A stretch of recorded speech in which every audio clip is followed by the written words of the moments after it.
எழுப்பி என்னை சுகத்தினால் என்னை பலத்தினால் என்னை தாங்கிக் கொள்கிறீர், எல்லாம் சுகத்தை பற்றி தானே வார்த்தைகள். அந்த சுக வார்த்தைகளை மட்டும் பொறுக்கி எடுக்கணுமா, அதுதான் உங்களுக்கு ஜீவன். பிரச்சனையில் இருக்கிறீங்க, கடனில் இருக்கிறீங்க, ஏதாவது ஒரு இருக்குன்னா அதுக்குண்டான வார்த்தைகளை மட்டும் பொறுக்கி எடுக்கணுமா, அதுதான் கண்டுபிடிக்கணும்.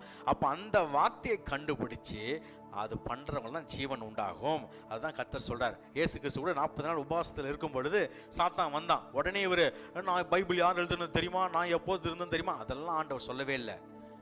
இந்த கல் அப்பமாய் மாற்றி சாப்பிடுங்கன்னு. உடனே அதுக்கு அந்த எதிரிக்கு அந்த வார்த்தைக்கு நிகரான ஒரு குறி பார்த்து எறியுறது. என்ன வசனம்னு பார்த்தாரு, கரெக்டாக அந்த வசனத்தை பொறுக்கி எடுத்தார். மனுஷன் அப்பத்தினால மாத்திரமல்ல தேவனுடைய வாயிலிருந்து புறப்படுகிற ஒவ்வொரு வார்த்தையினாலும் பிழைப்பான் என்று எழுதுகிற கரெக்டாக வசனத்தை எடுத்து அடிக்கிறார், ஜெயிச்சிட்டார்.